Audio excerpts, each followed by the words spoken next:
বন্ধুগণ, আজ আমি একটি আদর্শ ও শিল্পসম্মত বনসাই তৈরির সবচেয়ে গ্রহণযোগ্য পদ্ধতি নিয়ে আলোচনা করব, যার নাম কাট অ্যান্ড গ্রো মেথড।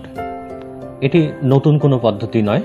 বিশ্বের বড় বড় আর্টিস্টগণ মানসম্পন্ন বনসাই তৈরিতে এই পদ্ধতি অবলম্বন করে থাকেন। যদিও এই পদ্ধতিতে বনসাই তৈরি একটু সময় সাপেক্ষ, তবে সঠিকভাবে ডালপালার বিন্যাস করতে হলে এই পদ্ধতির বিকল্প নাই। এই গাছটি আমি কাট অ্যান্ড গ্রো মেথডে তৈরি করার চেষ্টা করছি। গাছটির নাম প্রেমনা মাইক্রোফেলিয়া। এখনও পরিপূর্ণভাবে তৈরি হয়নি, তবে ডালপালার বেসিক বিন্যাস করেছি, যা থেকে এই পদ্ধতি সম্পর্কে আপনার ধারণা স্পষ্ট হয়ে যাবে। একটি আদর্শ বনসাইয়ের যে মৌলিক বৈশিষ্ট্যগুলো থাকবে তা হলো এর surface root, stock, first branch, second branch, depth, apex এবং ট্যাপার। এর সাথে শিল্পী তার শৈল্পিক দৃষ্টিভঙ্গি, রুচিবোধ ইত্যাদির সমন্বয় ঘটিয়ে তৈরি করবেন একটি নান্দনিক বনসাই। এই গাছটির গোড়ার দিকে লক্ষ্য রাখুন। এগুলো হলো সারফেস রুট, যা মাটির উপরিভাগে প্রদর্শিত থাকবে।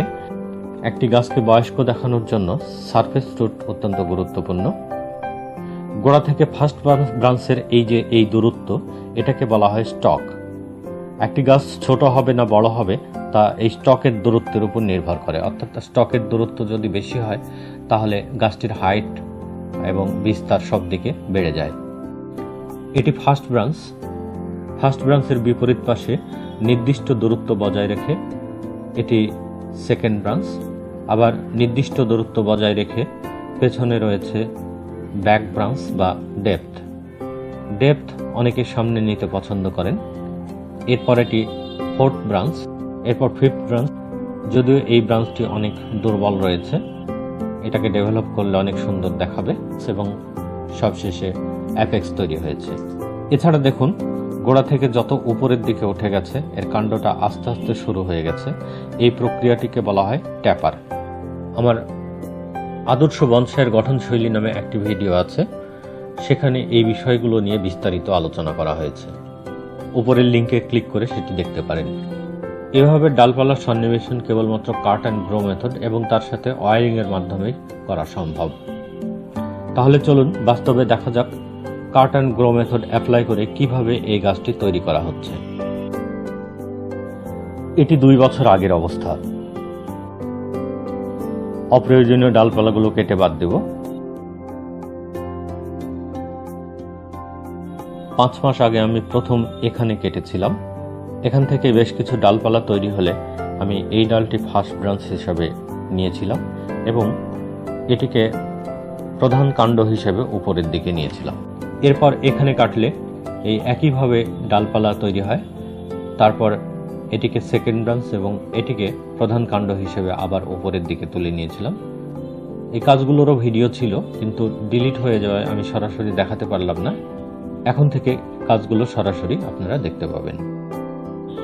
এবার ওয়ারিং করে ডালগুলোকে সঠিক পজিশনে নিতে হবে।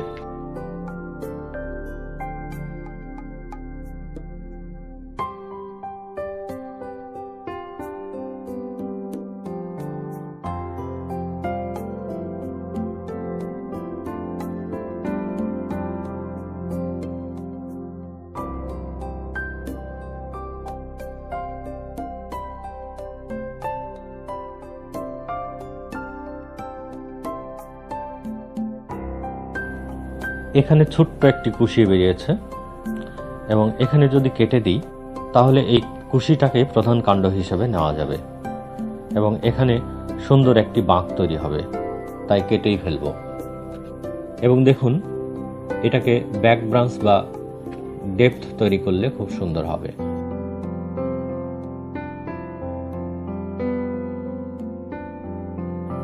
এই ব্রাঞ্চটিকেও ওয়ারিং করতে হবে।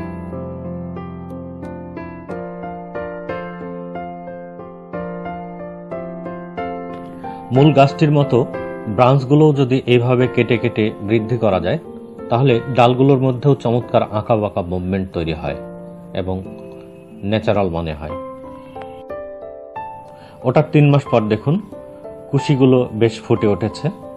এবার প্রয়োজনীয় কুশিগুলো রেখে বাকিগুলো কেটে ফেলতে হবে।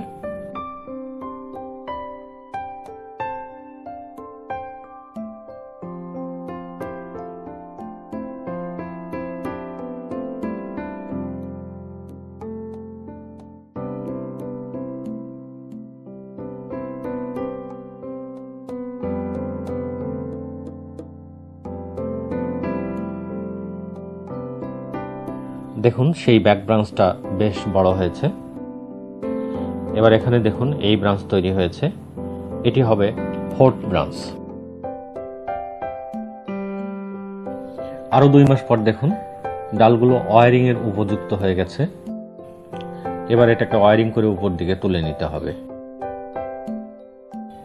তবে আগের তারগুলো খুলে নিতে হবে, নইলে দাগ পড়ে যাবে।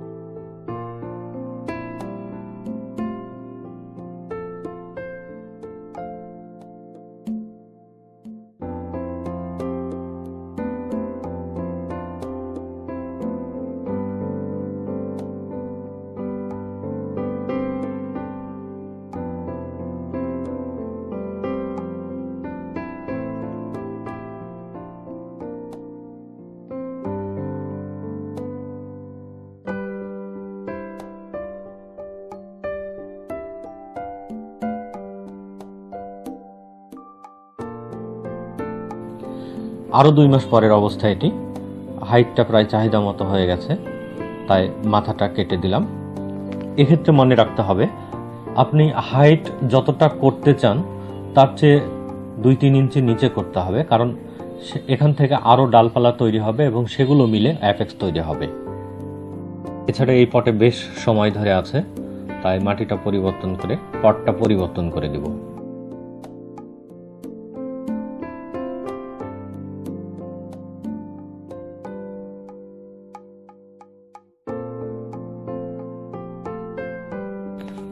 ব্রাঞ্চগুলো জায়গা মতো প্রায় তৈরি হয়ে গেছে, এখন অ্যাপেক্সটাকে ডেভেলপ করতে হবে।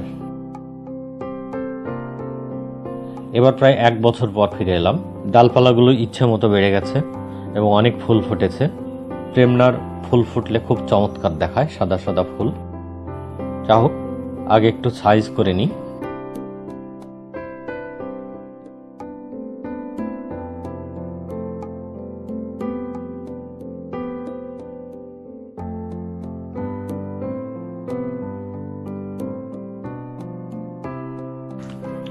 এবার ডালগুলো ধরে ধরে ছেটে দিতে হবে। ভেতরে ভেতরে অনেক ছোট ছোট ডাল রয়েছে, সেগুলো ফাঁকা করে দিতে হবে।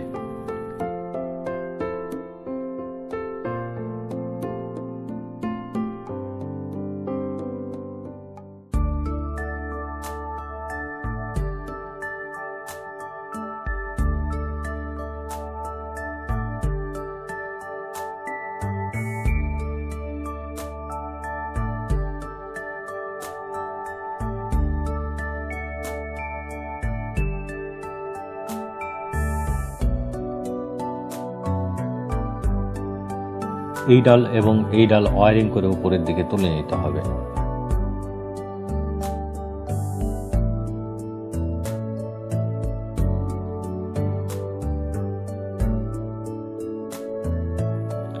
এই ডালটি একেবারে বাঁকের উপর এবং নির্দিষ্ট দূরত্ব বজায় রেখে তৈরি হয়েছে, তবে দুর্বল আছে, এটাকে সবল করতে হবে।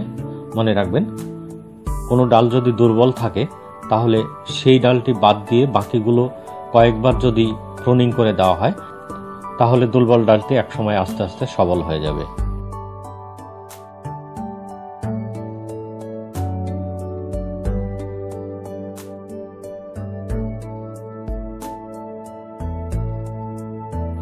এটি আরেকটু উপরে থাকলে ভালো হতো, তবে সমস্যা নেই।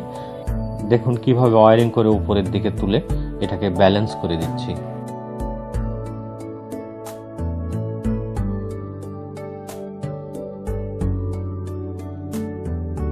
এটি আমার বর্তমান অবস্থা। ডালপালাগুলো লক্ষ্য রাখুন, চমৎকারভাবে ডেভেলপ করেছে, অ্যাপেক্সটাও বেশ ডেভেলপ করেছে। বাকি থাকলো এই ডালটি। এটি যখন ডেভেলপ করবে এবং এই অংশগুলো যখন শাখা উপশাখায় ভরাট হয়ে যাবে, তখন এই ডালগুলো নিয়ে চমৎকার একটি অ্যাপেক্স তৈরি হবে। দর্শক, এই গাছটির কাজ আপাতত এ পর্যন্তই দেখালাম। পরবর্তীতে এখান থেকে ধারাবাহিকভাবে বনসাই পটে বসানো পর্যন্ত দেখানোর প্রত্যাশা রইল। আমার কাজগুলো ভালো লাগলে প্লিজ আমার চ্যানেলটি সাবস্ক্রাইব করুন। এছাড়া লাইক, শেয়ার ও কমেন্ট করে সবাই আমার পাশে থাকুন। সবাই ভালো থাকুন, সুস্থ থাকুন। আল্লাহ হাফিজ।